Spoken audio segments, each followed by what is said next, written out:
salut les cinéphages, c'est Merej, et aujourd'hui, on vient parler de la nouvelle série événement original Amazon Prime Video. Ça s'appelle Reacher, et quand on est fan de cinéma d'action comme moi, on se dit Reacher? Attends, Jack Reacher? Eh oui, en fait, c'est l'adaptation. Alors, Jack Reacher, pour ceux qui ne savent pas, c'est deux films avec Tom Cruise, dont le premier est réalisé par Christophe McQuarrie, le mec qui depuis fait toutes les missions impossibles. Ah, c'est le grand amour de Tom Cruise, quoi. Ils se sont trouvés, maintenant ils vivent ensemble. Il manque plus qu'il fasse son coming out et voilà, tout serait réglé. Mais bon, laissons-les tranquilles, c'est pas grave, on s'en fout. Du moment qu'ils ne se quittent plus et qu'ils sont heureux, eh bien c'est tout ce qui compte. Et du coup, Jack Reacher, c'est pas un film original, c'est adapté d'une série de romans écrits par un Britannique qui s'appelle Lee Child. Et là, le bouquin en question s'appelle Du fond de l'abîme. C'est paru en 1997. Et du coup, c'est une adaptation où on revoit un petit peu avec plus d'exactitude quel était le personnage à l'origine. Puisqu'on le sait, Tom Cruise, il est tout petit, il fait 1m34. Enfin, peut-être un peu plus, mais voilà, il est vraiment tout petit, alors que Jack Reacher, dans le roman, il fait 1m96, comme son auteur, d'ailleurs. Voilà, il y a beaucoup de similitudes entre l'auteur et son personnage. Ils boivent du café, ils sont très grands, ils sont plutôt bagarreurs, ils mettent des coups de tête, etc. Et du coup, l'auteur était pas très content, il l'a vendu, je pense, parce qu'on lui a donné plein de millions. Mais c'est vrai que Tom Cruise, il se disait, c'est pas top, quoi. C'est pas mon personnage. C'est vrai que là, on a un acteur principal, franchement, c'est pas méchant de le dire, mais qui met une grosse fessée déculottée à Tom Cruise, Même s'il se débrouillait super bien dans le film. Et d'ailleurs, le premier était très bon, une ambiance bien poisseuse comme ça, avec un méchant bien vénère, un vénère Herzog.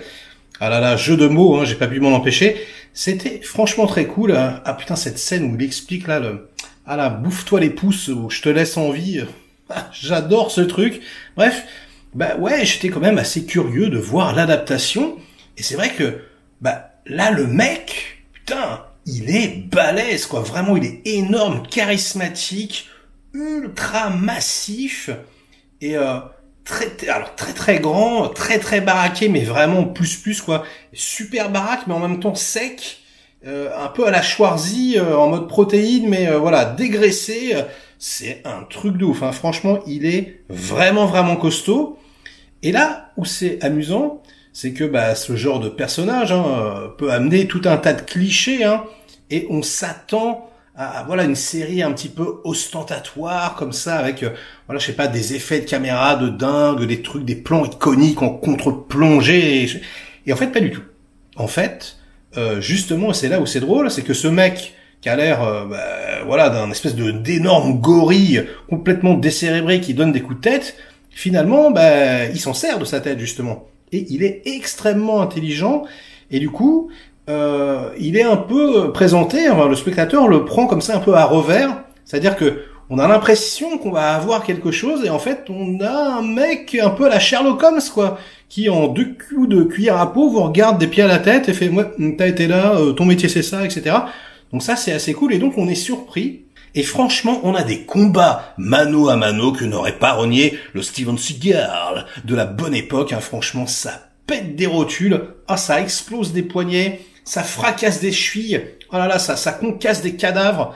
C'est intense, Et puis alors en plus c'est super violent, super sanglant, vraiment quoi. Enfin je veux dire, la série graphiquement, elle est ultra violente. D'ailleurs c'est interdit aux moins de 16 ans, mais pas beaucoup en fait, très peu. Et le reste c'est très sage. Et du coup, comme à l'image du perso principal, on a quelque chose qui nous donne pas vraiment ce qu'on est venu attendre, et finalement qui arrive globalement, je trouve, à beaucoup nous surprendre, parce que ces envolées comme ça, un petit peu, ces fulgurances, elles sont pas nombreuses, et du coup elles arrivent à nous prendre par surprise, et ça marche vachement, quoi, parce que ça prend son temps, ça développe les persos, l'histoire, franchement, est très cool. Donc en gros, Jack Reacher, lui, je vous raconte pas son background, mais on va dire que c'est un ex-militaire. Maintenant il vit complètement simplement. Il a un t-shirt, un jean. Il se balade dans la pampa, il fait un peu ce qu'il veut. Il veut être libre. Du coup, il voyage léger.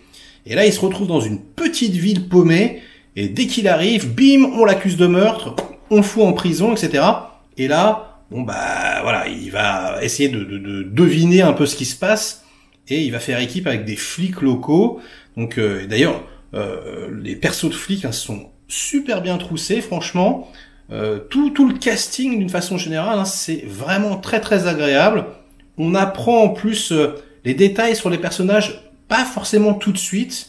Il y a même voilà des infos qu'on a à la toute fin de la série, et du coup c'est plutôt agréable quoi. Il y a voilà des zones de flou, des zones de suspense. Alors oui, ça manque peut-être un petit peu de folie formellement, c'est vrai, mais le côté ultra vénère, ultra badass, mais remis au goût du jour quoi. Les années 90, mais avec un petit twist 2020 quand même, c'est assez cool. Franchement, je trouve que l'équilibre est vraiment très très bien trouvé, notamment grâce à un personnage féminin dont je ne vous parlerai pas ici, mais qui est hyper intéressant, hyper bien développé.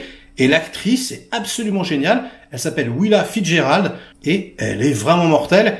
Et tous les deux, ils forment un couple assez assez magnétique. Franchement, c'est très très cool. Donc on en parle dans les commentaires. Hein. Est-ce que vous avez apprécié cette série? Est-ce que vous trouvez que par rapport au film, c'est moins bien? Moi, personnellement, j'ai préféré, évidemment, le côté cinématographique du premier film. J'ai préféré, la noirceur. J'ai préféré, il y a plus de thunes, hein, et il y a une vraie photo, etc. Mais en revanche, avec Tom Cruise, là, si on avait eu le film Jack Reacher avec ce mec-là, là, ça aurait vraiment été cool. Et je pense que, si ça marche, hein, ils pourront peut-être lui proposer quelque chose, hein. Peut-être, un long métrage, un 3e long métrage, avec quelque chose qui se rapproche plus des romans. Et ça sera tout pour cette petite critique, sans spoiler. J'espère que je vous ai donné envie de découvrir la série. On en discute. Donc, pour ça, il faut m'inonder de commentaires. Inondez-moi de commentaires, comme d'habitude, pour faire marcher le petit robot YouTube. Likez la vidéo si elle vous a intéressé, délikez-la sinon. Et on se retrouve très vite pour de prochaines aventures. Allez, coup de tête.